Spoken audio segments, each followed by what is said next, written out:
Hello everyone. আমরা আগের ভিডিওতে দেখছিলাম কিভাবে ওয়ার্কিং ডিরেক্টরি থেকে বা ওয়ার্ক স্পেস থেকে স্টেজিং এরিয়া বা ইন্ডেক্স এরিয়াতে গিট ফোল্ডারকে অথবা গিট ফাইলকে কনভার্ট করা যায়।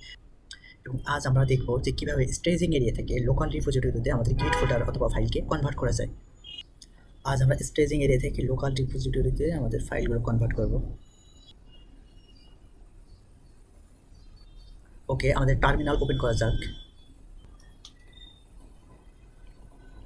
আমরা আগের দিনের মতন আমাদের গিট ফোল্ডারটা ওপেন করে নিতে পারি। আমাদের গিটের স্ট্যাটাস কি আছে সেটা একটু দেখার চেষ্টা করব। আমাদের কমান্ড দিতে হবে গিট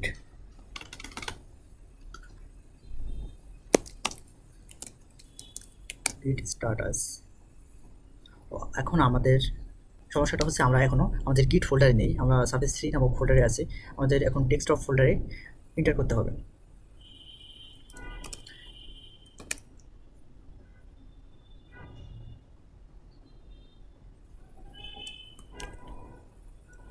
সিডি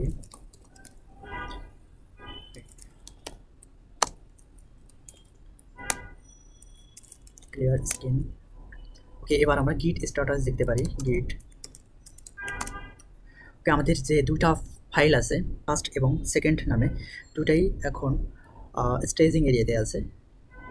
এখন এরা কমিটেড হওয়ার জন্য প্রস্তুত। কমিটেড মিনস এরা স্টেজিং এরিয়া থেকে লোকাল রিপোজিটরিতে যাওয়ার জন্য প্রস্তুত আছে। এখন এখন আমাদের স্টেজিং এরিয়া থেকে লোকাল রিপোজিটরিতে কনভার্ট করার জন্য যে কমান্ডটা দিতে হবে সেটা হচ্ছে গিট কমিট -m,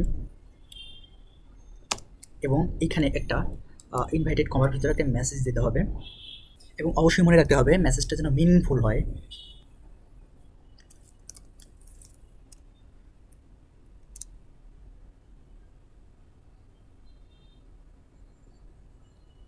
ওকে, গিট স্টার্টাস দেখে আমাদের ফাইলগুলো এখন লোকাল রিপোজিটরিতে কনভার্ট হয়ে গেছে, যার কারণে এখানে দেখাচ্ছে যে নাথিং টু কমিট। এখন আমাদের কমিট করার জন্য অ্যাভেলেবেল কোনো ফাইল বা ফোল্ডার নেই, ডিরেক্টরি নেই কোনো।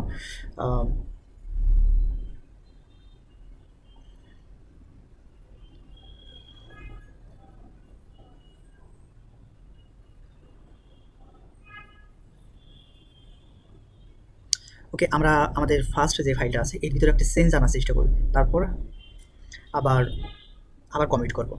এখানে একটা মেসেজ লিখতে পারি, নাও ইন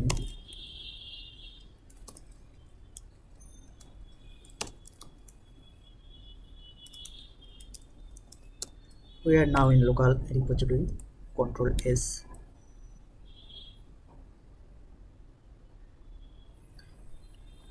এবার আমরা গিট স্ট্যাটাস দেখতে পারি। গিট স্ট্যাটাস, আমরা ফার্স্ট ফাইলে একটা চেঞ্জ এনেছি, যার কারণে এটা এখন ওয়ার্কিং ডিরেক্টরিতে চলে গেছে। এটাকে আমাদের কী করতে হবে, প্রথমে স্টেজিং এরিয়া কনভার্ট করতে হবে এবং স্টেজিং এরিয়া থেকে লোকাল রিপোজিটরিতে কনভার্ট করতে হবে। আমরা ওয়ার্কিং ডিরেক্টরি থেকে স্টেজিং এরিয়া কনভার্ট করার জন্য যে কমান্ডটা দেখছিলাম সেটা হচ্ছে গিট অ্যাড। প্রিভিয়াস ক্লাসে দেখছিলাম গিট অ্যাড। ওকে, গিট স্ট্যাটাস দিতে পারি। আমাদের ফার্স্ট ডট টিএক্সটি যে ফাইলটা আছে এটা এখন স্টেজিং এরিয়ায় চলে আসছে। এটাকে আবার আমরা লোকাল রিপোজিটরিতে কনভার্ট করার জন্য গিট কমিট -m দিতে হবে এবং এখানে একটা ভ্যালুয়েবল মেসেজ দিতে হবে। অবশ্যই খেয়াল রাখতে হবে মেসেজটা যেন ভার দিয়ে শুরু হয় এবং ভার দিয়ে সব থেকে শর্ট সেন্টেন্স তৈরি করা যায়। আমরা জানি যে ইম্পারেটিভ সেন্টেন্সগুলো ভার দিয়ে শুরু হয়, একমাত্র ইম্পারেটিভ সেন্টেন্সেই একটা ওয়ার্ডে একটা সেন্টেন্স তৈরি করা যায়। যেন ভার দিয়ে আমরা যদি আমাদের কমিটের মেসেজগুলো করি তাহলে এগুলো অনেক শর্টকাট হবে এবং দেখতে বা শুনতেও ভালো লাগবে। কমিট করতে পারি অ্যাড ফার্স্ট ডট টিএক্সটি, একটা মেসেজ দিলাম add first dot TXT.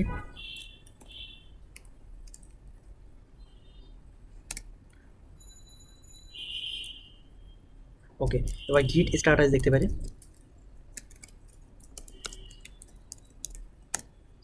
Okay, nothing to commit, আমাদের সবগুলো ফাইলই স্টেজিং এরিয়া থেকে লোকাল রিপোজিটরিতে কনভার্ট হয়ে গেছে। এবার আমরা আমাদের যে গিটের কমান্ডের হিস্টোরি এটা গিট লগের মাধ্যমে দেখতে পারবো। এই কমান্ডটা দিলে আমাদের গিটে কখন কোনটা কমিট করা হয়েছিল সব হিস্টোরি দেখতে পারবো। আমরা ফার্স্ট ডট টিএক্সটি ফাইলটাকে কমিট করছি যখন আমাদের হেডটা ফার্স্ট ডট টিএক্সটিতে আছে। এটাকে অনেকটা কম্প্যাক্ট বা শর্টকাটভাবে দেখার জন্য যে কমান্ডটা ব্যবহার করতে পারি, গিট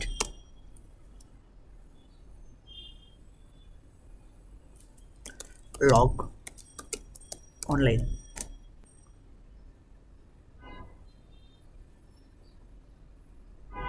সো এখানে একটা মিস্টেক হয়েছে, সো আমরা স্ক্রিনটা ক্লিয়ার করে নিই। ওকে, আমরা কমান্ডটা দেব গিট log double hyphen ONELIN online. আমাদের কমিট হিস্টোরি দেখা যাবে। আমরা প্রথম কমিট করছিলাম এবং মেসেজ দিয়েছিলাম ফার্স্ট কমিট, এবং পরবর্তীতে যে কমিট করছিলাম সেখানে আমরা একটা ভার দিয়ে শুরু করেছিলাম এবং মেসেজটা ছিল অ্যাট ফার্স্ট ডট টিএক্সটি। এবং আমাদের কমিটেড ফাইলের যে আইপি আছে, এই আইপি এর আইডি এর ইম্পর্টেন্ট ফার্স্ট 7 ক্যারেক্টার এখানে দেখাচ্ছে। ওকে, আমরা সেকেন্ড ফাইলের ভিতরে একটা চেঞ্জ আনবো এবং একটা মেসেজ দিতে পারি, we are planning to commit। Control S দিয়ে সেভ করে নিই। এবার আমরা গিটের স্ট্যাটাস দেখব, গিট স্ট্যাটাস। আমাদের যে সেকেন্ড ডট টিএক্সটি ফাইলটা আছে এটা ওয়ার্কিং ডিরেক্টরিতে চলে আসছে, কারণ এর ভিতরে আমরা একটা চেঞ্জ এনেছি। আচ্ছা, কী চেঞ্জ আনছি এটাও দেখতে পারবো আমরা, গিট ডিভ। এখানে we are learning to commit, এই মেসেজটা আমি অলরেডি লিখে দিয়েছি। এখন আমরা স্ক্রিনটা ক্লিয়ার করে নিই। ওকে, এবার আমরা নতুন একটা জিনিস শিখবো। এতক্ষণ আমরা শিখছিলাম যে কীভাবে স্টেজিং এরিয়া থেকে লোকাল রিপোজিটরিতে কনভার্ট করা যায়, কিন্তু এবার আমরা সরাসরি ওয়ার্কিং ডিরেক্টরি থেকে লোকাল রিপোজিটরিতে কনভার্ট করবো আমাদের ফাইলটাকে। এখন আমাদের সেকেন্ড ফাইলটা ওয়ার্কিং ডিরেক্টরিতে আছে। আমরা যদি সরাসরি এটাকে লোকাল রিপোজিটরিতে কনভার্ট করতে চাই, তাহলে আমাদের কমান্ড দিতে হবে গিট কমিট AM। এবার আমরা আমাদের মেসেজটা দিতে পারবো, কিন্তু এটা রিকমেন্ডেড না। অনেক সময় এই কমান্ডটি দিলে গিট সমস্যা করে, এই জন্য আমরা একটা শর্টকাট নিয়ম অ্যাপ্লাই করতে পারি, যে আমরা ওয়ার্কিং ডিরেক্টরি থেকে স্টেজিং এরিয়ায় আসার যে কমান্ডটা আছে এবং স্টেজিং এরিয়া থেকে লোকাল রিপোজিটরিতে যাওয়ার যে কমান্ডটা আছে, এই দুটাকে একসাথে ব্যবহার করব। এই জন্য আমাদের ব্যবহার করতে হবে গিট add dot and git commit m। এবার আমাদের মেসেজটা দিতে হবে commit second dot txt। ওকে, এবার আমাদের সেকেন্ড ডট টিএক্সটি ফাইলটা লোকাল রিপোজিটরিতে কনভার্ট হয়ে গেছে। এবার আমরা গিট স্ট্যাটাস দেখতে পারি, গিট status. Okay, nothing to commit. এবার আমরা গিট লগ দেখতে পারি, গিট লগ। আমরা লাস্ট যে কমিটটা করেছি সেটা হচ্ছে সেকেন্ড ডট টিএক্সটি, এই জন্য আমাদের হেডটা সেকেন্ড ডট টিএক্সটি ফাইলটাতে দেখাচ্ছে।